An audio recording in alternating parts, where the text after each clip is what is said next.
Nesse vídeo, eu vou te falar sobre várias funções do seu sistema digestivo e como ele influencia diretamente na sua saúde. Quando falamos sobre sistema digestivo, tendemos a pensar apenas no intestino, mas ele vai muito além disso. O sistema digestivo se inicia na boca e termina no ânus. Todos os seus órgãos precisam funcionar harmonicamente, um depende da função adequada do outro. A nutrição é a função mais conhecida do sistema digestivo e realmente é a função mais importante, mas não é só ela. O sistema digestivo também tem função de proteção do organismo, de liberação de neurotransmissores e até liberação de vários hormônios, principalmente pelo intestino. Para você ter uma noção de quão é importante o nosso sistema digestivo, eu vou te dar um dado. 30% de toda a energia gasta no seu dia é pelo sistema digestivo. Então, praticamente 1/3 de toda a sua energia metabólica gasta diariamente é para que ele tenha um funcionamento adequado. E do ponto de vista evolutivo, o nosso organismo, inteligente que é,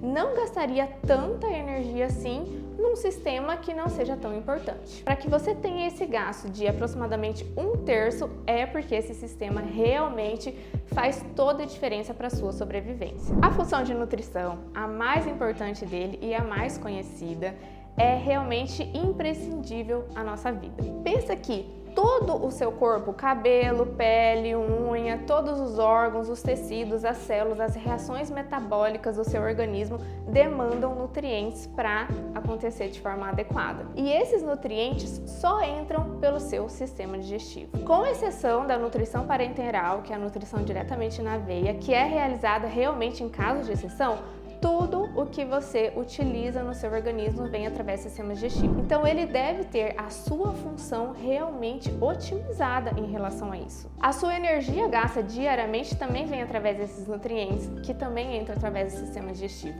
Então acho que deu para entender, né, a importância da digestão adequada. Quando a gente pensa em digestão, a gente não deve achar que é um mero processo ali, facinho, que a gente vai comer e tudo já vai ser absorvido. A digestão leva a um processamento alimentar. O que é isso? A gente ingere alimentos em tamanho maiores, alimentos íntegros, alimentos constituídos de polímeros, que são moléculas grandes. E para que essas moléculas realmente consigam ser absorvidas no seu intestino, ela precisa passar por uma digestão. Essas moléculas grandes ficam pequenininhas para que o seu intestino consiga absorver. É como se fosse um colar de pérolas. Pensa que uma proteína, a carne que você ingeriu hoje no almoço. Ela é um polímero de vários aminoácidos, como se fosse um colar de pérolas. Cada pérola daquele colar é um aminoácido. O seu intestino não consegue absorver ele desse tamanho, então ele precisa cortar esse colar em vários pedacinhos para deixar as pérolas individualizadas ou no máximo 2 ou 3 pérolinhas juntas para que possa ser absorvido. Então aquela frase, você é o que você come, eu concordo em partes. Na verdade, você é o que você come, o que você digere e o que você absorve. Neurotransmissão. O sistema digestivo também está intimamente relacionado ao seu sistema nervoso, através de vários neurônios que comunicam o seu sistema nervoso central com todo o sistema digestivo, principalmente o intestino, e também através de liberação de neurotransmissores pelos intestinos. Toda essa rede nervosa é importante para que consigamos fazer todo o sistema digestivo de forma adequada, porque eles são importantes para toda a movimentação do trato digestivo e também para a liberação de várias enzimas para fazer a digestão. Além disso, a nossa microbiota, que são as bactérias, os micro-organismos que habitam o nosso intestino, elas são importantíssimas para que tenhamos uma quantidade adequada de produção de neurotransmissores, porque além dela produzir vários neurotransmissores, elas também produzem os precursores desses neurotransmissores, como o aminoácido triptofano,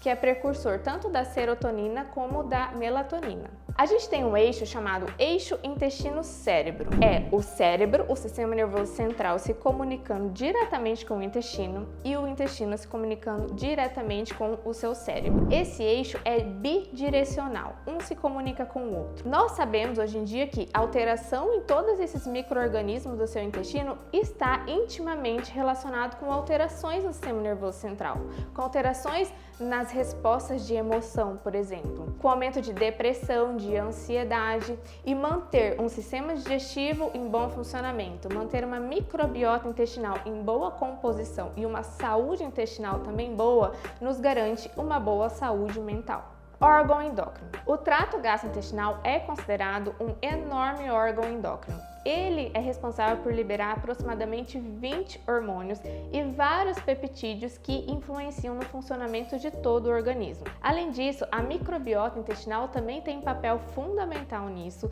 secretando várias substâncias que, por mimetismo molecular, também podem agir como se fossem hormônios em várias células do organismo. Esses hormônios são importantes tanto para o bom funcionamento do sistema digestivo, liberando enzimas digestivas, quanto para o adequado funcionamento do nosso sistema de fome e saciedade. Proteção. E eu adoro esse tema porque o nosso sistema imunológico está intimamente correlacionado com uma boa saúde intestinal e digestiva. O nosso intestino é um órgão muito grande. Quando a gente estica ele, ele tem um contato, uma parede absortiva de aproximadamente 250 metros quadrados. E por ele ser essa enorme barreira entre o meio externo e interno, o nosso sistema imunológico deve estar concentrado ali. É como se fosse a fronteira de um país. Todas as fronteiras dos países nós temos a polícia ou o exército que fica ali olhando, controlando quem sai e quem entra desse país. O nosso intestino é a mesma coisa. A barreira intestinal é como se fosse a fronteira de um país e ele deve ter ali soldadinhos que ficam controlando quem entra e quem sai. E nesse caso, esses soldadinhos são o sistema imunológico, são as células desse sistema. Quando a gente tem uma saúde intestinal inadequada, principalmente com a microbiota, os micro-organismos que habitam ali de forma inadequada, nós temos uma quebra dessa barreira intestinal. Então, as células do intestino, elas são todas grudadinhas umas às outras, para que não tenha passagem de coisas erradas que não deveriam passar para dentro do nosso corpo. Quando a gente tem essa desbiose intestinal, uma inflamação na parede intestinal, essa barreira que era para estar assim fechadinha, como um portão fechado, ela fica aberta. E a isso a gente dá o nome de leak gut, intestino hiperpermeável. O problema dessa permeabilidade aumentada é que agora o sistema imunológico não consegue mais controlar tanto quem entra e quem sai. E acaba entrando muita coisa errada para dentro do nosso organismo, estimulando muito o sistema imunológico, as células ali que estão nessa barreira intestinal. Porque eles ficam vendo várias coisas ali passar, coisas estranhas, corpo estranho, que ele fala, gente, não era para estar passando tudo isso aqui não. E ele vai lá e começa a reagir. Com o tempo, com a cronicidade de todo esse processo, o nosso sistema imunológico acaba ficando fadigado e ele fica deficitário. Então, se você quer melhorar o seu sistema imunológico, se você tem muitas infecções de repetição, você deve começar melhorando a sua saúde intestinal. A melhor maneira de você cuidar de todo esse sistema digestivo é você ter uma dieta balanceada, ingerir uma quantidade suficiente de líquidos, de água ao longo do dia, diminuir estresse, ter um sono reparador e, claro, potencializar ao máximo todo o seu sistema digestivo. Se você gosta desse tema, me siga nas redes sociais e ativa o sininho, se inscreve aqui no canal que eu estou aqui toda semana com vários vídeos sobre isso.